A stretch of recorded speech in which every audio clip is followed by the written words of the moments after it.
Vamos a comenzar explicando los músculos del antebrazo, los cuales los podemos separar entre músculos flexores y extensores. Entre los músculos flexores podemos encontrar el flexor radial del carpo o palmar mayor.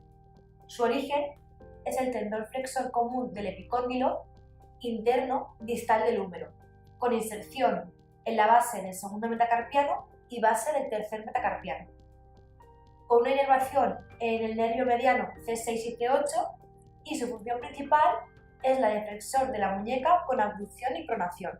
Seguimos con el palmar menor o palmar largo. Su origen es el tendón flexor común del epicóndilo medial y la fascia profunda antebraquial, con una inserción en el flexor del retináculo y aponeurosis palmar superficial. Una inervación en el nervio mediano C6-C1 con irrigación en la arteria radial, y su función es la de tensar la fascia palmar y flexionar la muñeca. El músculo pronador redondo tiene su origen en la cabeza humeral en el epicóndilo medial del húmero y tendón flexor común, y en la cabeza radial por el lado medial de la apófisis coronoides del cúbito. Su inserción es en el tercio medio de la superficie lateral del radio. Su inervación por el nervio mediano C6-C7.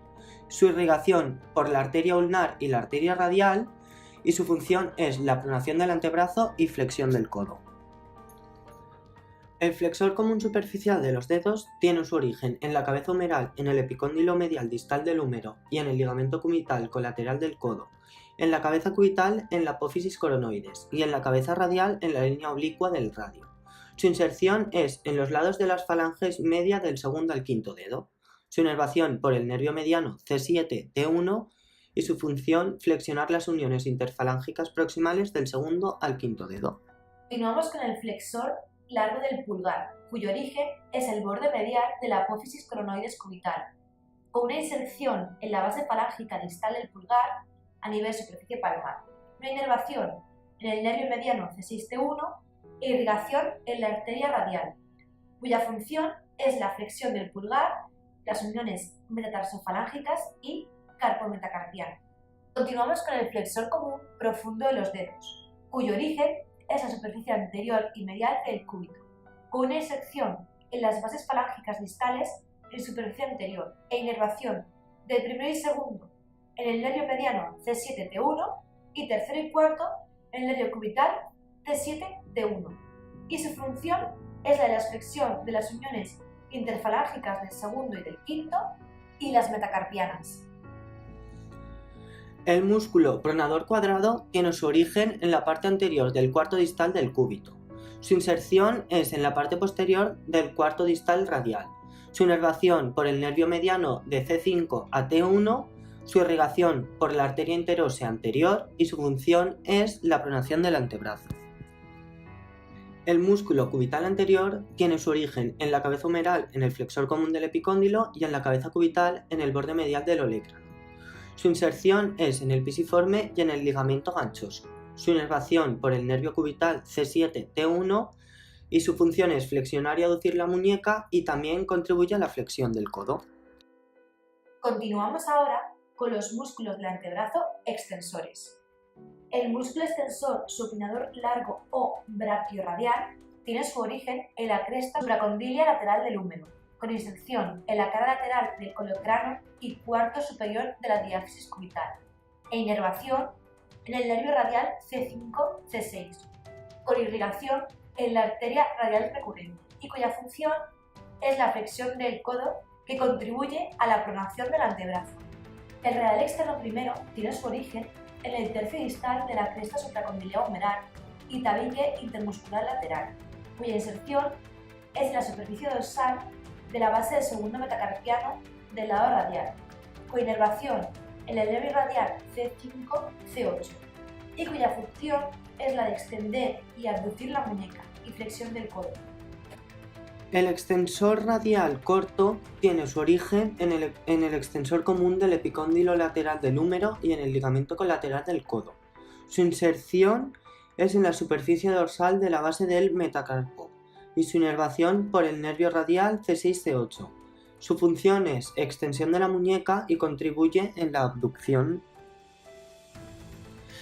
El músculo cubital posterior tiene su origen en el tendón extensor del epicóndilo lateral del húmero y la aponeurosis del borde posterior del cúbito. Su inserción es en el lado cubital de la base del quinto metacarpiano. Su inervación por el nervio radial C6-C8 y su función es extender y aducir la muñeca. Avanzamos con el abductor largo del pulgar extrínseco, cuyo origen es la superficie posterior del cuerpo del cúbito y superficie posterior del tercio medio del radio, con una inserción en el lado radial de la base del primer metacarpiano e inervación en el nervio radial C6-C8 e irrigación en la arteria interósea posterior, cuya función es la abducción y extensión en la unión carpometacarpiana del pulgar y flexo de la muñeca si los radiales no la fijan. Seguimos con el extensor largo del pulgar, cuyo origen es el tercio medio de la cara posterior del cúbito, e inserción en la base de la falange distal del pulgar, con una inervación en el nervio radial C6-C8 e irrigación en la arteria interósea posterior, y cuya función es la de extender la unión interfalángica. El extensor corto del pulgar tiene su origen en la superficie posterior del cuerpo radial. Su inserción es en la base falángica proximal del pulgar. Su inervación por el nervio radial C6-C8, su irrigación por la arteria interósea posterior y su función es extensión de la unión metacarpofalángica del pulgar y extensión y abducción de la unión carpometacarpiana. El extensor del índice tiene su origen en la superficie posterior de la diáfisis del cúbito. Su inserción es en la prolongación del extensor del dedo índice con el tendón del extensor largo de los dedos. Su inervación es por el nervio interóseo antebraquial posterior, su irrigación por la arteria interósea posterior y su función es extensión de la unión metacarpofalángica. Continuamos con el extensor del meñique y el extensor común de los dedos. Ambos tienen origen en el epicóndilo lateral distal del húmero y la fascia antebraquial, aunque el segundo de ellos profunda. La inserción del extensor del meñique es el tendón del extensor de los dedos, mientras que el común de los dedos es la falange media y la base de la falange distal. Ambos comparten inervación, el nervio radial C6-C8. El extensor del meñique tiene como función la extensión de la unión MCF, mientras que el común de los dedos extiende las uniones MCF y las interfalángicas del segundo al quinto dedo. El músculo supinador se origina en el epicóndilo lateral del húmero, en el ligamento colateral del codo, en el ligamento anular del radio y en la cresta supinadora del cúbito. Su inserción es en la cara lateral del tercio superior del cuerpo radial. Su inervación por el nervio mediano C7-T1, su irrigación por las arterias recurrentes radiales y la arteria interósea y su función la supinación del brazo. Una vez explicados los músculos del antebrazo, proseguimos a explicar los músculos de la mano, los cuales se dividen en músculos palmares y músculos interóseos dorsales. Vamos a centrarnos en estos primeros, en los palmares. Comenzamos con los músculos tenares.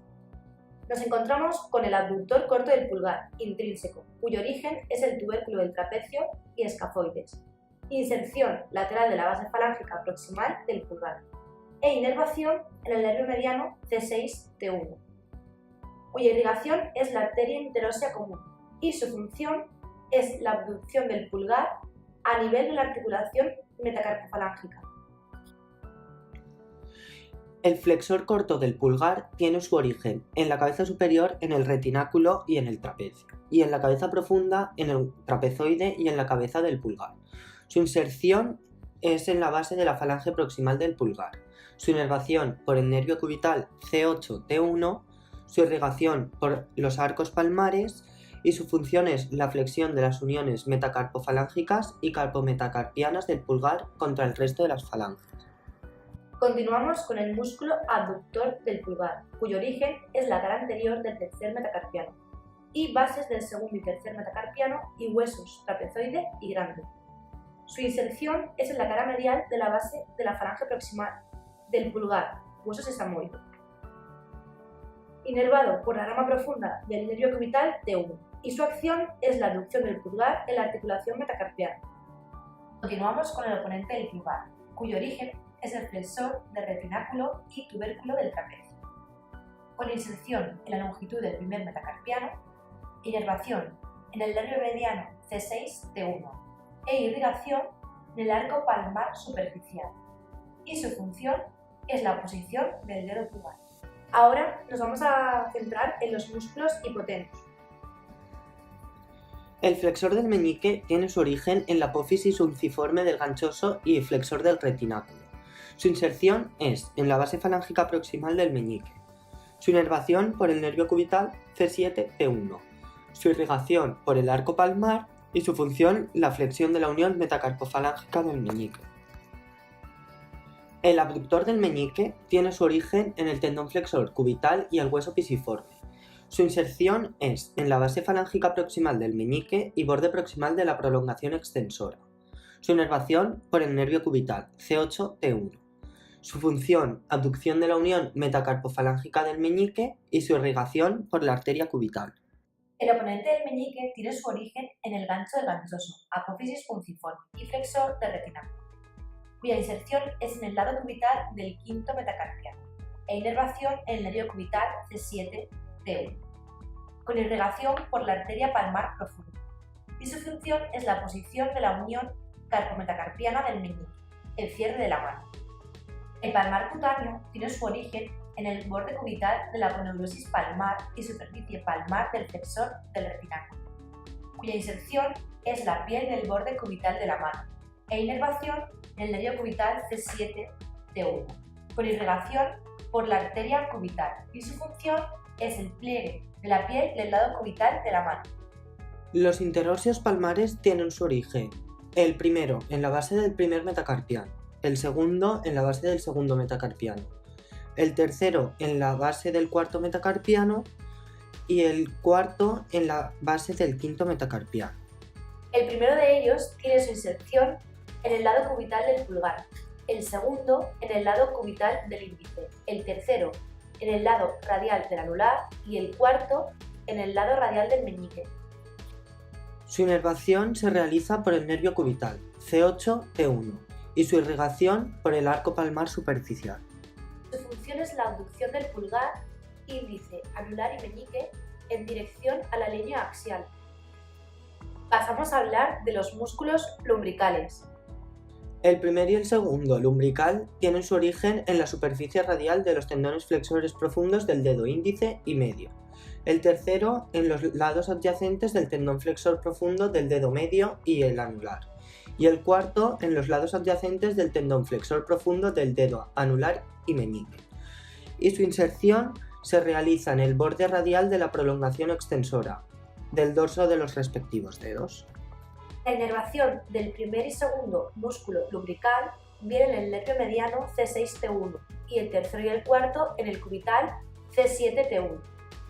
Su irrigación es en el arco palmar superficial, arterias digitales palmares comunes, arco palmar profundo y arterias digitales dorsales de la mano. Su función es la extensión de la unión interfalángica y a su vez flexionan las uniones metacarpofalángica de los dedos segundo, tercero, cuarto y quinto. Ahora os hablaremos de los interóseos dorsales, los cuales son 4 músculos que se unen a los dedos índice, medio, anular y meñique. El primero de los músculos interóseos dorsales tiene su origen en la cabeza lateral del primer metacarpiano y en la cabeza media del segundo metacarpiano. El segundo, tercero y cuarto tienen su origen en los interespacios metacarpianos. Su inervación se realiza por el nervio cubital C8-T1 y su irrigación por el arco dorsal del carpo y arterias metacarpianas palmares. La función de dichos músculos son la abducción de los dedos medio, índice y anular, la flexión de las MCF y la extensión de las IF de los dedos anteriores. La contractura o isquemia de Bollmann es una patología que origina la deformidad de los dedos, la mano y la muñeca. Está causada por una isquemia muscular y nerviosa, normalmente debida al síndrome compartimental. De esta patología podemos distinguir 3 grados distintos. El grado leve, cuando la contractura es tan solo de 2 o 3 dedos, moderada cuando todos los dedos se ven afectados y el pulgar se sitúa en la palma, y grave cuando todos los dedos y la muñeca se encuentran hiperflexionados. El síndrome compartimental lo vemos principalmente en pilotos de motociclismo y lo que ocurre es que parece que desarrollan la musculatura más de lo que debieran y las fundas que envuelven a los músculos no acaban de dar de sí lo suficiente, de manera que cuando están haciendo esfuerzo no caben en su propia funda, se congestionan, no les llega bien el riego sanguíneo y se les agotan los antebrazos a las 2 vueltas de carrera.